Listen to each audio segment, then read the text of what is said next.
All right. Well, thank you everybody for sticking around. It has been a really cool day, and I'm really excited to go through this panel. So we'll kind of just jump right into it. We're here to talk about platform as a product, and the three people I have on stage with me are all in a platform engineering journey and able to talk about how this platform as a product mindset has impacted them, the things they've learned, the mistakes they've made, so you can avoid making the same ones. So what we'll do first is we'll just start with some introductions. I'm Mallory. I'm the platform therapist. I think I will just take this title now and own it. And yeah, tell us a little bit about who you are, where you come from, and what your team is working on. All right, I guess I'm next. Yep. Hi, everyone. Yej Fakiyesi, company-wise, Fiserv. I'm platform product manager for Platform Engineering Group, and we are on a journey to the MVP of our IDP. Okay. Hey everyone, my name's Sarah Duncan. I'm a staff software engineer at the New York Times, and I'm the tech lead for content personalization there. If you caught my talk earlier, I'm the user of a platform, but I do have a data platforms background, and so coming at it kind of from that ex-platform engineer, now client engineer perspective. If you work there, do you get to do op-eds for free or anything? Or? I wish. Yeah, I guess platform engineers tend to be opinionated people, right? Phil Eskelin, work at Mizuho. It's a small global Japanese bank. We're the Americas part of it. I like to say I started preparing for this 36 years ago in my first internship at Microsoft in 1989 in the Windows team. So what I mean by that is I'm a developer at heart, have a management role now, but when I look back, really, there's so many recurring themes, regardless of the latest technology, and whether you say the letter A or the letter I, or you say them together. There's a lot of these same themes happening over and over again, so hopefully I can just take some past experiences and share them all with you guys. I think most of the room is much smarter than I am, so what I have to leverage is just what I've done and the outcome of that work, and I think in a lot of ways that's what is the fabric of platform engineering, is outcome-oriented, problem-oriented delivery. So Absolutely. Music to my ears. Yeah. So the first question I'll start with, because I really want to just keep it a bit like a casual conversation, is what does platform as a product mean for you? And Sarah, maybe we'll start with you because you've had this journey from, product owner to user. So tell us a bit about that. Yeah, I think platform as a product to me is really about building the platform that people need, as opposed to the platform that you think is really cool. I love the platforms that you think are really cool. Obviously everyone wants to work on a cool product, but I think really coming up with a way to approach things iteratively and with the ultimate goal of your client users being your goal. That resonated a lot from the talk that we just heard about having that shared goal.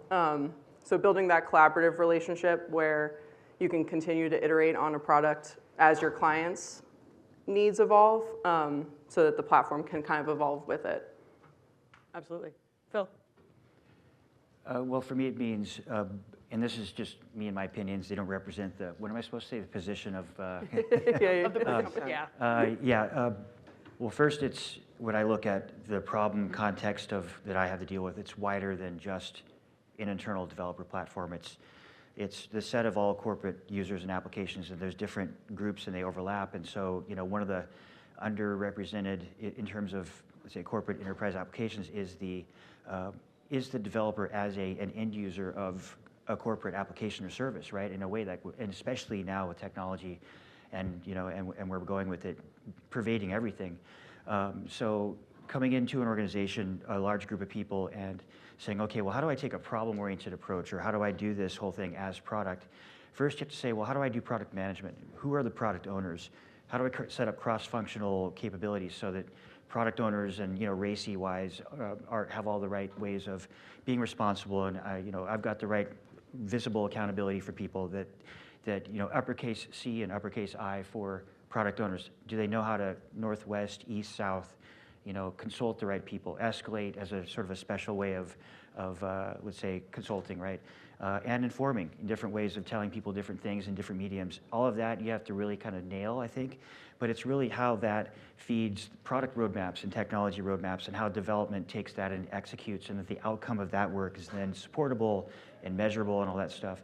It's getting the organization set up to be able to do it that way, but then there's a gap of people who come from, well, I'm a business analyst. What's the difference between a business analyst and a product owner? Or people are calling product owners product managers or project managers, and it's like, no, no, no, no. You guys don't get it. So there's an education aspect of it. Each and every person developing where they need to fill that role to execute successfully, RACI-wise. Then it's being able to take that and say, all right, now our whole group, the organization that I'm responsible and accountable for, really understands and operates with an engagement model that we can then sell to the rest of the bank and say, or whatever organization you come from, this is the way we do business, right? And that business is about really understanding your stakeholder and your customer problems, including developers, right? So that's why, and I've told you this in the past, we didn't start with, okay, Backstage, how do I download it, right? Because people haven't come to me and asked for it, right? Yeah. And I'm not sure I'm going to know what that's going to be until I'm further down the tracks. So again, it takes a real shift in how you think about things. So you avoid at all costs to build it and they will come.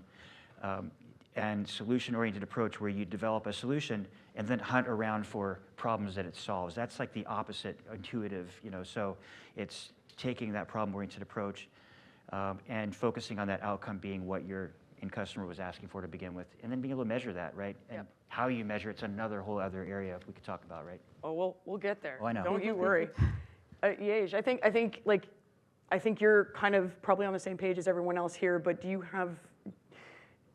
have such an interesting kind of product management background too. Like, how does platform as a product differ from maybe how you thought about product management before? Or does it, I guess, is the other question. Yeah, so thinking about it, I'm like, I don't think it differs. So to Mallory's point, before becoming a platform practitioner, I've done a lot of work in enterprise software development. In some of those roles, like you mentioned, as business analyst, I've grown in most of those roles in the past.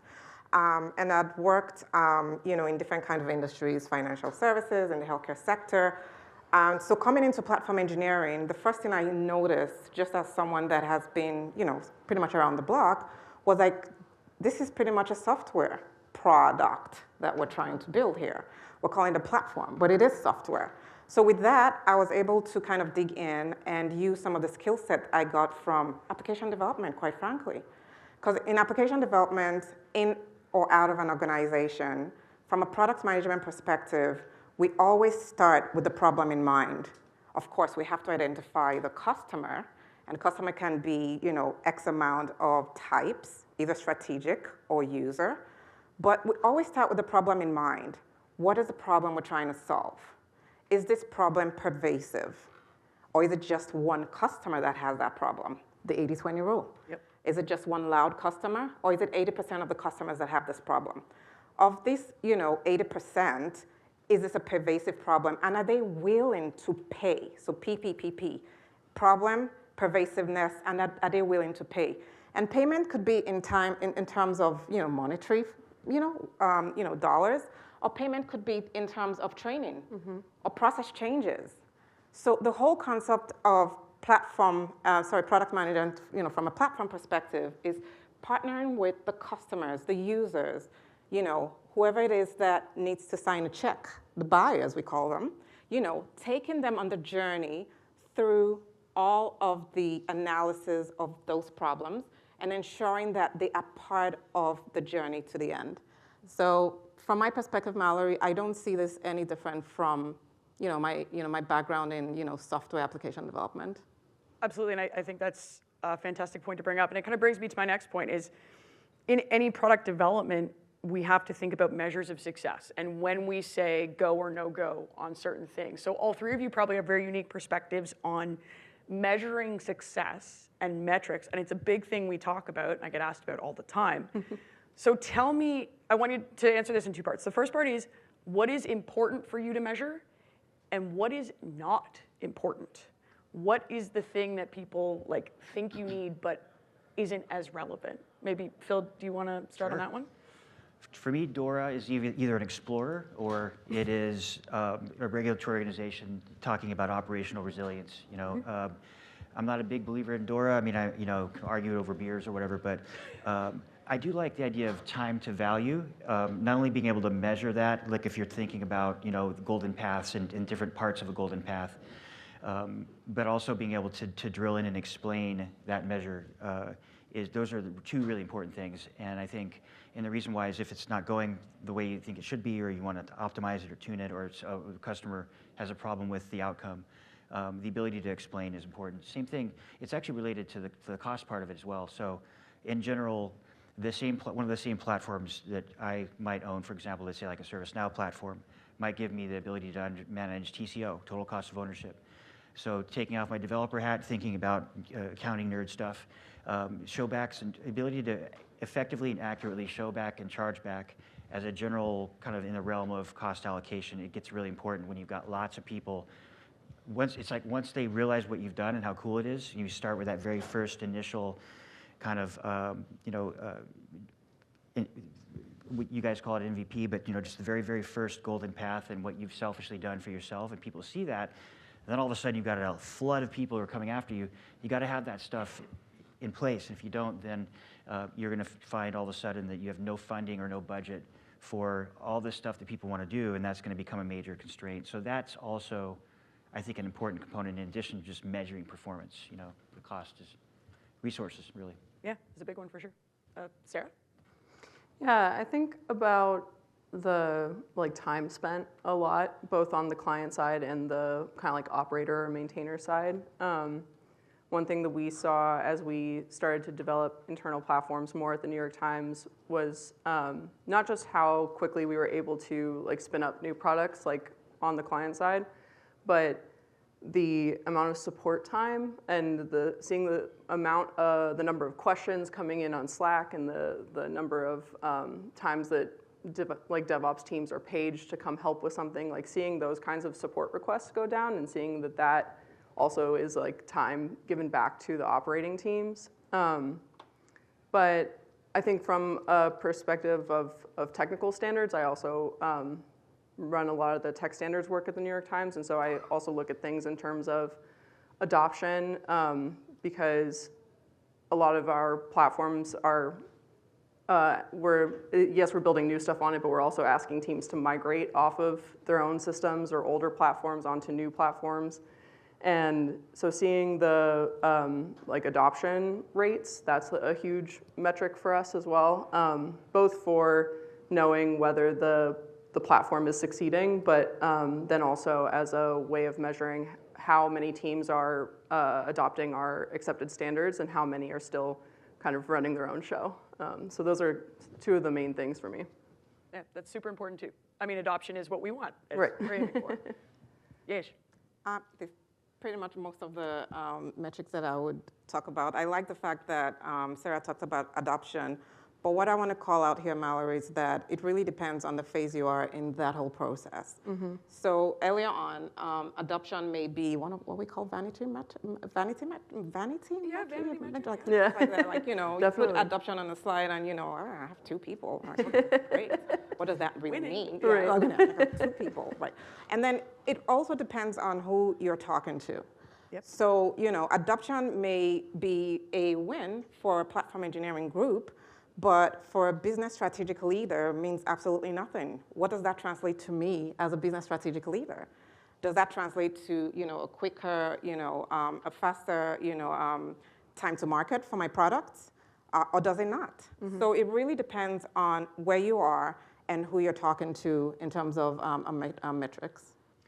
That is a great segue to the next question I have, which is, one of the things we see a lot is it's challenging for people who are very engineering minded to make this mindset shift. So how have you coached your teams through this shift from just thinking about technical outcomes, technical goals, technical metrics into this business mindset, and what were the challenges? Do you maybe want to start us there? Ooh, engineers. Keeping in mind we only have 15 minutes. Okay, so it's been a journey, and it's still a journey. And without going into so much detail, Mallory's talking about the fact that in our case, we decided to do a lot of upskilling and reskilling of our existing teams as opposed to introducing new resources. And from that point of view, we had to change the paradigm to which our engineering teams thought, from what we called a project mindset to a product mindset. And one of the things you talked about in your session this morning was that with a project, for example, there's an end time. With a product, it never really ends because you always have requirements and things like that. So what did we do? Right or wrong, the first thing we thought to do was we needed to have folks speak the same language. I had experience in some of the in the market products management, frameworks. So we got a framework and got everyone sort of focused on the product management language. I use the pragmatic framework. Pragmatic always says, at the end of the day, everything starts with a problem. And they have a whole framework. You can check online. They have very good resources online. Following that, we then discovered that we had a gap in the understanding of what platform really meant. To that end, we engaged with y'all to come in and kind of upskill the team in understanding what platform engineering was. But as we did that, it occurred to us very quickly that whatever kind of changes we're doing was sort of isolated, and this was a much larger transformation that needed to happen. And not to take so much time from folks, we discovered that there were other aspects of the organization that needed to change. There's cultural changes that needed to happen. So for example, the idea that I'm my own person, I have my own product or space, and it's siloed, I can't interact with other products. We have to start to think about ways to change those kind of cultural paradigms. Yep. Absolutely. And hey, that's the big challenge for most of these teams. That you guys, any thoughts on that from you folks?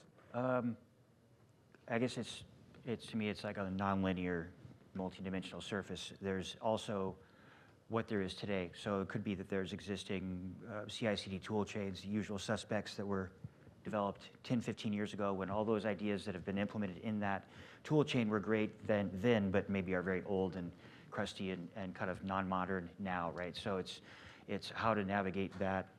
I would say maybe politics is too strong a word, but it's just, it's not saying it's this or that, but it's this and that. And so one of the ways I've been able to navigate around it is just take more of a selfish approach to really kind of firing up the platform to life and saying, well, what do I need for the work I need to do in my golden path, and really realizing that's something that's not supported. So for example, it could be Power Platform development or ServiceNow platform development, where or Terraform module development, where the tool chain, it's really filling a gap and really starting to bring to life first-class support for developer personas that are starting to emerge now that weren't so much ever supported in the past. And that's so kind of shape-shifting around those types of forces inside of the organization is also important. Yeah, so sort of almost becoming a chameleon in how you talk about what you're doing to make it make sense to that person. And I think we talk about that a lot, but yeah, Sarah, maybe you have some thoughts on that, having been there. Yeah, I think for me, because I'm not actually operating on the platform, but I'm leading a lot of the tech standards work that the platform is then building in. For me, it's very tied to kind of like how we determine these golden paths and like technical standards, and actually getting people to give up some of their autonomy to adopt those standards.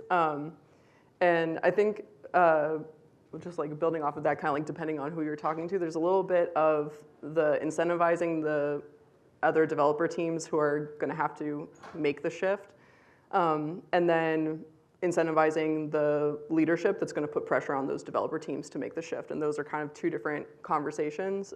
So truly like incentivizing the developers, talking with my coworkers about like wouldn't it be so great if you didn't have to switch languages when you were like building the same feature across multiple platforms. And with leadership, I think like some of it's more of those like key metrics we were talking about earlier, but I've also found success with building in other things around like time for onboarding and like how quickly engineers can kind of like get spun up onto a team. And also leaning into when things go wrong. So when things have gone wrong for us before, like pointing out like how things would have been easier if things had been on the adopted path and if we'd had more tech standards in place. And that's really helped be a driver for getting more leadership buy-in and investing in that direction. That seeing the fragmentation and seeing how some of the fragmentation has led to different kinds of incidents has really helped kind of build more of a momentum in that direction. Yeah, it's the show, don't tell, like, Yeah. that's the problem. Exactly. And I think, so I want to do one more question, and I think we'll open it up to maybe some questions on the floor, if there are any. And I think that's a good kind of start into it. If you could offer one piece of advice on platform as a product, or one learning you had that you want other people to take with them, what would it be? Maybe you can start, because I think that was a good place to begin. Thanks. Yeah, I think like progress over perfection. I think I fall into this fallacy a lot, but I think as engineers we can get really caught up in what's the like perfect way to approach the problem, what's the most elegant solution, and when thinking about building a platform as a product and thinking about how it's going to continue to iterate and your requirements are going to continue to change, you really need to understand that you're not going to build the perfect product out of the box. Like, that's not how product development works, which I think we all know. So thinking about how to make it better, like just make that progress, and also leave yourself room knowing that you're going to have to iterate on it. So thinking for yourself about the iterability of your system so that you can truly react quickly to feedback and to requirements changing, and keep that as a priority kind of alongside your customer priorities. Absolutely. Yes, I'll piggyback on iteration. You said iteration a couple times.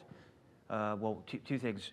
One is application developers aren't framework developers, they're also often not people who are good at developing reusable components. So, there's always that team that's like, oh, we've got a whole framework we've been using across all of our applications. Then when you actually look and see where all the bodies are buried, you've got hard-coded passwords and emails and all this crazy stuff, and you're like, how could this possibly scale outside of this little group that says they've got a framework that solves all the world's problems? So it's just, being real about that. The other part is, and this is just advice that I'm trying to take myself, is this is a big problem. Breaking it up into smaller pieces, I think, helps. So you guys have probably heard of this inner loop versus outer loop, and then there's a third loop that people are starting to talk a little more about, the organizational loop. So the inner loop to me is my favorite part. I think all of us, really, hopefully all of us, is the developer like listening to heavy metal, just cranking out, and it's almost like when my wife comes over and like taps me, like what, so it's the disruption of that inner loop. So the question is, okay, so if you think just focus on that part, how can you streamline and set up these passive guardrails and whatever else as needed that really helps grease the skids on that special process, that special creative process that goes on, but decouple it from the outer loop. So all the other, so when you're talking about time to value, maybe you set it up into 3 different pieces, right? So that outer loop is where all of a sudden it's CI, CD, and you might have to wait for someone overnight or some kind of change request in ServiceNow to get approved that triggers a canary release in Octopus. There's all this other stuff that takes longer where the cycle is maybe days or weeks, right? And then there's that other piece around all of it that's it's governance, it's compliance, it's the control of that process. It's what feeds the prioritization of golden paths on that roadmap. It's just separating, decoupling those things I think is really important. I'm trying to do that just to be able to really kind of honor the true essence of each of those pieces and not try to boil the ocean as one big giant problem context all at once. I love that. That's awesome. So for where I sit, because the company I'm currently representing, Fiserv, is it's a fintech. So we are in the business of software. Slightly different dynamic from a company that is not. So for that reason, I would have started it differently by really carrying, in this case, my customers are the developers, right, within the organization, carrying them along earlier in the journey of our thinking around platform engineering. That's one piece. The second piece would be, aside from the developer, because it's very easy for us to do things like over-index on the developer as a customer, but in a fintech or any kind of regulated industry, there's a lot of cyber and regulations. There are other very important customers that need to be carried along early. So sort of echoing what you've said, as opposed to, starting out in a silo, building what we think is best from an engineering perspective. I think if I was to do this again, would have started taking more approaches to engaging with stakeholders that may not necessarily be users of the platform, but that do have a stake in, the outcomes of the platform itself. Mm-hmm. Absolutely. Yeah, and I think that's a fantastic learning, and I think all three of those viewpoints are incredibly valid to all of the questions that we see come up all the time in platform engineering, community work, in the courses, just in even discussions, because those are three very different but also very aligned perspectives. So I think that's super cool. I would love to open it up to questions for the panel. Here comes Magic Sam with the magic microphone. Oh. You got to fight it out now. I think. Wait, that guy he asked a question in the last session. No, I'm just joking. All right. Hey, hello again. Hello. Thank you so much for the panel. I used to have a VP, so let me give context and I'll ask the question. I used to have a VP that would say that, let's say we invested, so there's 2,080 hours in a year. Average developer is about 80% efficiency, over 20% overhead. They would basically say that we needed to have about 2.5 to 3 times ROI to say, okay, if this costs 3,000 engineering hours to build, I want to see 9,000 hours saved, with 80% adoption or whatever. I'm a little curious, do you believe in that kind of measurement? And how would you think about the platforms that you've built or invested in? And then what's the kind of ROI payback that you think you would be looking for? Can I start with one? I've just been just flirting with this recently because the product is just getting released. But we all, maybe all of us work with people who are 10 times, 12 time zones away from us. And on one hand, one of the reasons is there's a business case for it. It's the development resources are less expensive in other parts of the world. And so, but there's also challenges that come with that, right? Like, when do you meet? Everyone crams all these meetings in between 9 and 11 o'clock in the morning if you're East Coast time, right? There's the whole thing of having to almost write robot instructions of exactly what needs to be done, and then waiting for the person overnight to get that work done. And then sometimes things that could take 10 minutes, if it was the person sitting next to you, could take a week because there's all this back and forth through time zones happening, right? What I'm really excited about right now is Copilot coding agents. So I said, okay, well, the Copilot coding agent in GitHub uses GitHub Actions to perform the work. So if you use Copilot to create the issue in GitHub, once that issue has enough of the how, the actual robot instructions, as I called it, you can, instead of assigning it to a developer that may be 10 times away from you, you could assign it to Copilot. The idea is then it asynchronously starts populating a pull request with commits. So as it's doing that, you could be reviewing those commits and then prompting it to refine those commits or change them or whatever. So suddenly you've got this asynchronous process happening. So that, all right, well, like you said, let's see, developer about 2,000 hours a year. How much does a developer, let's say offshore cost? Let's just roughly for a mid-level or junior level developer, $30,000 a year. How much would it cost in GitHub Actions to run a Copilot coding agent for 2,000 hours? $1,000. So there's one heck of a business case, right? So it's 1/30 the cost if those numbers are accurate. So that type of thing, I think, is what speaks to the bean counters, if you will, is the idea that maybe then it becomes more of a hybrid solution, not necessarily going from offshore to Copilot, but a mixture of, in order to optimize use of resources. Because I don't know about all of you if you have budgets, and it just seems like it keeps getting cut more and more and more. And so in a lot of ways, Copilot and tools like that could become a way to help fill the gaps and still get a lot done that everybody expects you to get done, but with less resources, and be able to make the case for it. Anything else? I know we're over time, but how do you want to handle it? We're at the end of the day. You got time. Cool. Thanks, buddy. Sorry if I hogged up all the you're good. 4 minutes, but We got, any other thoughts or anything just before we move on? Maybe I'm overly cynical. I don't find metrics like that as helpful. It might be one signal for whether a platform is useful, but I think there are so many other signals for whether a platform is operating well enough to continue investing in it. And I think Yej made a great point earlier, but it also depends on like the kind of like stage that the platform is in. So obviously cost is important, and because it's important to the business and you want the business to stay in business.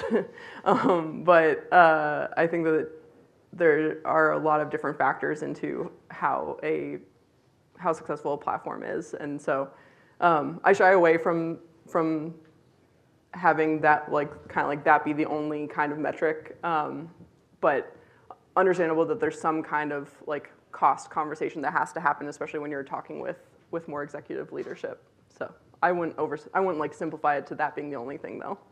I guess what the VPs would ask us to simplify to say, right. But at the end of the day, you can spend 6 months to build this if you get a model of a payback, because everybody adopts it 100%. 5x ROI, developers not having to do X, Y, Z, right, over the next 2 years. Yeah, and so I think it's part of our jobs as like developers. I don't know if you feel the same as like more like the product like side of it, to like show the other ways of looking at the success of a platform, whether it's some of those like time to delivery, time to value metrics, or if it's more around like some of the ways that it has helped reduce, like help during like mitigation of an incident or things like that that have their own monetary value often as well. So just quickly on that, to tie into what Sarah was saying, just tagging on the MTTR.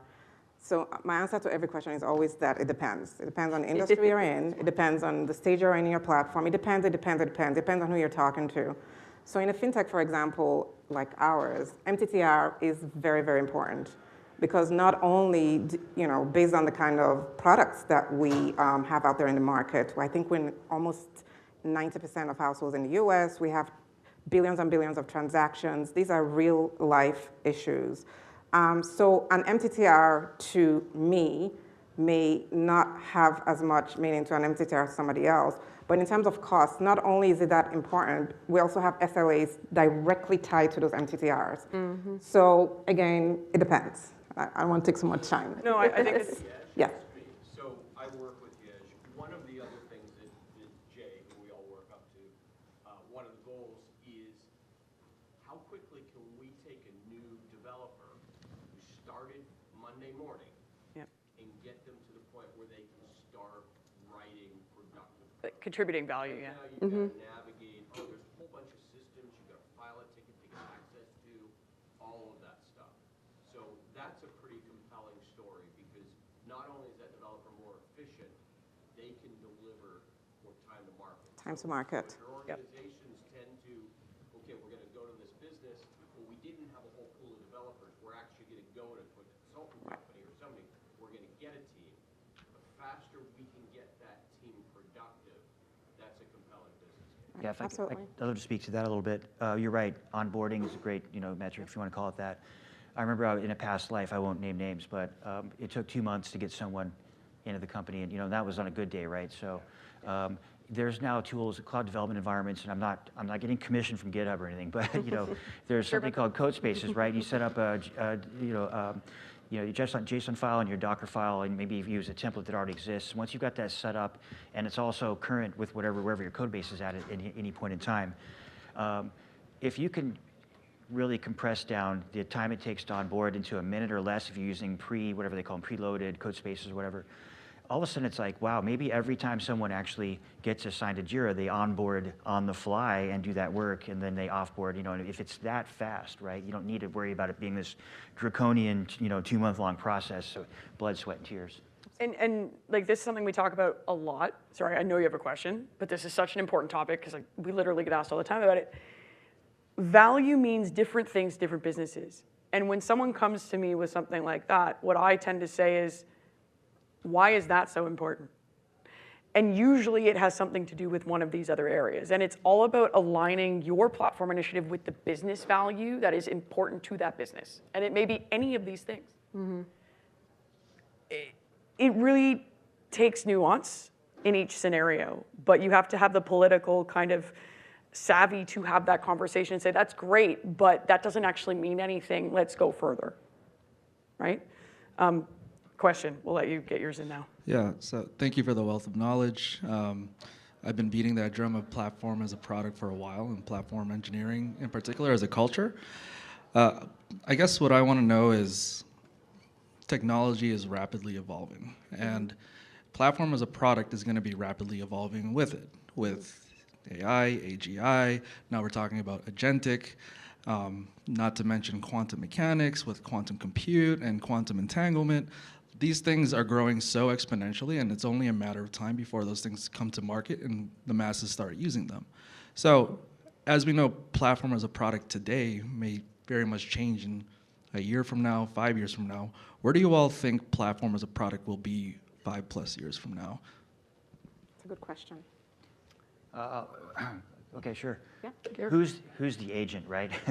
Is it human in the loop, or like, so remember, like if you guys use ChatGPT and it's like, do you like this example with the code or this other example with the code? So now it's using me as an agent, to further train its system, right? So I think in this whole, by the way, you're the first one to mention AI, so you buy drinks tonight, right? So, but the idea is that I think it's changing so fast. This is one of the reasons why I'm avoiding at all costs developing a developer portal. So, let's go to backstage.io and start to figure out how do I develop this thing, and like, we're trying to avoid that because we're not sure what we actually are going to need, and it's changing so fast. This problem context is like accelerating. Maybe we'll wait till we're far enough along where we're finding ourselves going, you know what? I wish I had this, and then maybe that's the beginning of some kind of single pane of glass that maybe we'll already have it. Maybe things will be so conversational that ends up becoming the single pane of glass, how you interact with that. So yeah, it remains to be seen. So it's kind of like we're pushing that to the last possible decision: is there a portal? Is there a separate developer? Because in a way, you're kind of complicating things with yet another cognitive load problem to deal with if you have to switch over to the backstage, and so I think that's a big part of it.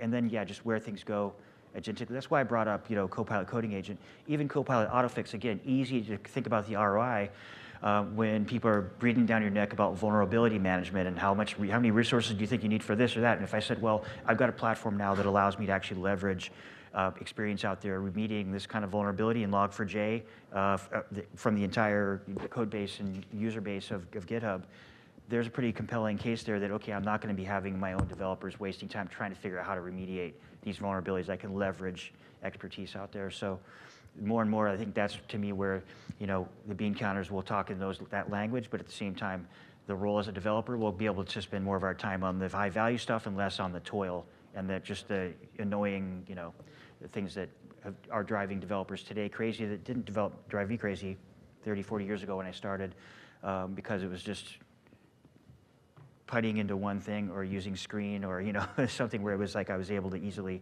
have total control over. What's that? Punch cards, Phil? Did I say screen? Yeah, screen, Visual Studio, whatever they call it, C++, I think in the beginning. We all had remember Turbo Pascal, Turbo C++. Oh, God, yeah. Like all the way back, it was a whole different world back then, right? Everything compiling and linking and resource compiling and, tarballing things. It was, everything was within. So maybe we're returning back to that, but it's also so agentic and happening so fast in terms of how that's coming together. It's hard to think ahead, and that's why I think you have to take that problem-oriented approach and see where it takes you. It's like an organic, grass-fed, gluten-free Grass-fed platforms. So my perspective, I'm going to attack this purely from what I'm comfortable with, which is products. So where I think I see things going is one of the problems we have right now, thinking about problems, market problems, and prioritization of customer needs, is that I'm thinking in that space, AI would be able to help us make more intelligent decisions. So it's a little bit more upfront in that regard. So now, you have market problems that come in, and you need to figure out and prioritize what to focus on from a feature perspective.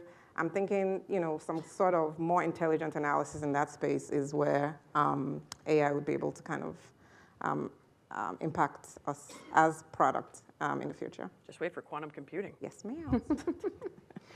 Yeah, I'm gonna maybe oversimplify it, but I think it's just another tool, and like with technology in general, tech is a rapidly developing field and has been for decades, and I think that this is definitely a big step for it, but it's another tool, and we're going to continue to have different variations of the same problems and getting our workloads up quickly and efficiently and resiliently, and I think it's going to start to be expected that is like one of the tools in your arsenal when you're building, maintaining, using platforms. I know that it's going to continue to be like kind of like a buzzworthy topic for a while. So I think that, yeah, I think we should expect to see it more in kind of these iterations, but just kind of going back to like platform as a product is like something that we iterate on.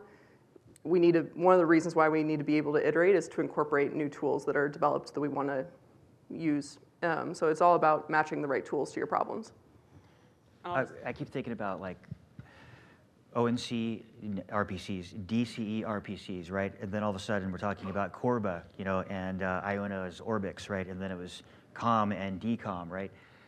By the way, a friend told me, say DCOM and I'll buy you a beer. So I figured out a way to. You're just in it for the free drinks man. here. You're just playing like buzzword bingo. Like, Yeah, then it was, Running up the tabs. Then it was SOAP. Remember SOAP, right? And the competitor XML RPC. And hey then man, it was, XML, Right. it's still valid in some places. It's questionable, but it's still there. And then some people are like, you know what, F it. REST, representational state transfer, HTTP 1.0, just a simple interaction protocol.